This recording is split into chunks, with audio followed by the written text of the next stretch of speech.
And we're back, coming at ya. All right, everybody, welcome to the Get Your Shit Together episode. So? We're definitely going to get to some current events, but one thing I do have to say is that recently I went through an experience that it really changed my perspective on things. And the only reason I'm sharing it with you suckers is because when you're a guy like me, you don't take any input from anybody. You kind of do your own thing, and it's arrogance mixed with experience, mixed with knowledge, mixed with lack of knowledge. In my case, it was a lot of lack of knowledge and a lot of arrogance. And I just want to share for you other bullheaded motherfuckers out there. Sometimes you gotta listen to other people's input before it's too late. I came close to losing my life, and thankfully, well, first of all, who I really want to thank are the doctors. I mean, sure, family, that's great, you know, definitely shout out to family. But the doctors are the ones who, I can't pronounce any of their names, but they're good dudes for the most part. Couple of bitch-ass nurses mixed in here and there. You know, they don't have to be a dick about it. Just it's a lot of the nurses take the approach like they work like they're working at the DMV. You know, like it's you should be blessed to be in their presence, when in reality you wouldn't let them cut line at Disneyland. I mean, unless you in fact recognized the nurse as being one of the ones that helped save your life, then yeah, for sure, you'd probably let them cut at Disneyland. Okay, there's a caveat there, but you know, touche, which doesn't even really apply there, but you know what? I don't give up. I just want to thank you guys for listening, and for people reaching out. Everybody reached out to check in on me and see where I've been and what I've been up to and whose fault it was this time. And it turns out nothing changed. Still my fault, but I'm living healthier now. And they want me to stop the drinking. Well, I'm here to tell you that's not going to stop. I was severely cut back, but it's better than being dead, you know? And also shout out to the other guys out there that they know they're doing something wrong and they keep doing it. That's grit. You can't teach that. But at the other end of that spectrum, it's going to bite you in your ass. Hopefully it bites you the way it bit me and you're able to live through it. But enough about that horse. Let's get into the goddamn show. I can feel it all the way down in my plums. Yeah! So the what?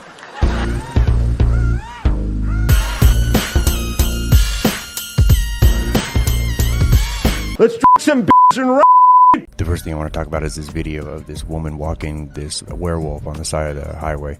Look, the government just told us that UFOs are real. Why should we be surprised that werewolves are also real? You know what I mean? Like, don't we have like bigger things to worry about? Like, shouldn't we be following her home and then, you know, hanging out until there's a full moon? Wouldn't that make more sense than following her while she's doing her community service, picking up trash? And imagine what that werewolf is leaving behind for that poor woman to pick up. That beast is no doubt dropping a loaf that is probably none less smaller than... probably literally dropping something about the size of a... I got a bad feeling. Okay, now this next story is not going to be easy for my listeners in the UK, but I have to say it.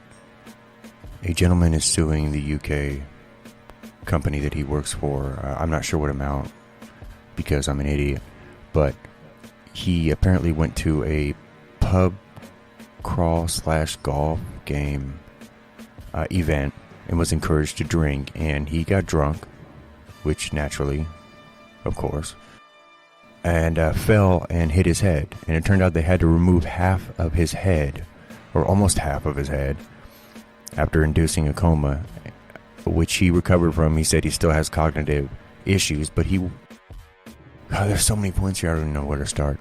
This prick still works for the same company. Okay. He had half of his head removed.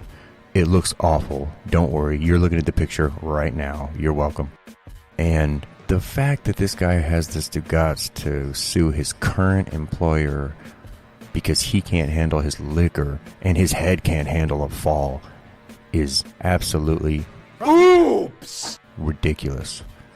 That's some UK shit. You couldn't do that in America. If you did that in America, they would just make you drink more next time. Or you wouldn't get invited and you would have to sue them for discrimination for the next, or pub, golf, crawl. Actually, that sounds like a great idea. I would not mind partaking in that. And honestly, if I was given that opportunity from an employer who encouraged me to drink, well, I don't know how much of my head I'd have to lose for me to, well, maybe half. I might be turning a corner on this guy. Not a hell with that. Well, he's still good to go. He's still working for the same employer, and the fact that he's going to try to sue his employer for having the most epic story with pictures to back it up is mighty hoish. You know, in my neck of the woods, that's how we refer to it. But, you know, he'll be missed. Keep him rolling. The next story, unfortunately, I do not have pictures for because, good Lord, I would love to see those pictures. But the next story is about a gentleman in a Walmart in Georgia who was, as I'm sure many people in Georgia do in their convenience stores, Walmart, you know, grocery shopping experiences, carrying a loaded weapon in his waistband, unholstered, obviously chambered, no safety. And he felt the gun begin to slip, as they do when you carry in your waistband unholstered. And when he reached for it, he shot not only himself, but 3 other people. He shot 4 people with 1 bullet. I mean, if we don't need this guy in the front line in the Ukraine, I don't know what we're going to do with this guy, because I don't know what line of work you could use this sort of talent in, but for sake, I mean, get this guy in the front lines. Okay, this next story is actually an oldie but goodie. It was on Reddit a couple years back, but it resurfaced again recently, and I had to go over it. It was this teacher who came up with an ingenious plan to catch engineering students cheating. Now, the reason I'm going over this story is because it hits close to home, because I've done my fair share of cheating throughout school and life in general. And this teacher basically put a question on the test that was impossible to answer, and he knew the students were using a specific website to get answers when they didn't know the answer to the question. So he created a fake account and wrote a bogus answer to a question he knew they would not be able to solve. And he ended up catching 14 of these pricks. I'm a nerd. Trying to cheat. And I gotta tell you, it's ingenious. I mean, I would have been number 15, obviously, if I had, well, you know, we're talking about engineering students, so I would never be number 15. But if this was like basic math or, I don't know, trig or science or biology or whatever the other subjects are, you know, you take in high school, yeah, I would have been number 15, no doubt. The next topic I want to cover is Sean P. Diddy Combs, or Puffy, as all us OGs know him as, declaring R&B is dead. Here's the thing. You can't really be the gatekeeper to R&B when you are also accused of killing rap. So there's that. And also, when you think of R&B, you don't think of Puffy. You think of, you know, Drew Hill or Luther Vandross or Brian McKnight. Or I think what the bigger story is here really is people don't realize how in danger we are of Puffy coming out with his own R&B album just to try to prove people wrong. And the impact of that could be horrific on the music scene. So let's keep that in mind, okay, and ignore this prick. The next story I want to talk about hits close to home, as many do, but this one is the new bill that our shithead Governor Gavin Newsom wants to pass, which is honestly the first thing I've ever heard him back that I would also back, but that's neither here nor there. It's the ability to use rap lyrics to basically prosecute and use it as evidence in cases.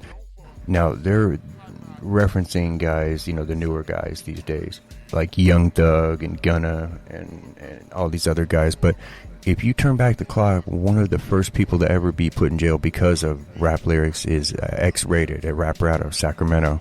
He was cohorts with Brother Lynch Hung, also out of Sacramento, California. And he was recently released from jail. They were found that it was not substantial enough to hold up in court. Now, another gentleman who unfortunately is no longer with us, Andre Hicks, a.k.a. Mac Dre, was also a victim of his lyrics being used against him, and in certain cases even being misconstrued. He has a line where he says, You be steady accusing, but these cases you losing. You be steady abusing, man, do you find it abusive? Well, I'ma laugh in your face while you kick on back and feel the bass. You punk police with a one-track mind, man, you can't even find who's been robbing you blind. Now, lucky for you guys, I actually rapped those lyrics, but you're never going to hear that because instead I'm just going to play the clip. And now that you've heard the clip, the feds turned it around and said that he said, I'm going to kick on back and feel the banks instead of bass. You know, it's that kind of bullshit that it can't fly. And unfortunately, Dre's not here to see that, but I have a feeling he would be behind the bill as well. Rest in peace. That's the show this week, everybody. And I appreciate you guys hanging out and being patient with me. And there's definitely a lot more to come. So thanks for listening. Be easy. And remember, don't cheat yourself. Treat yourself. And I'm out.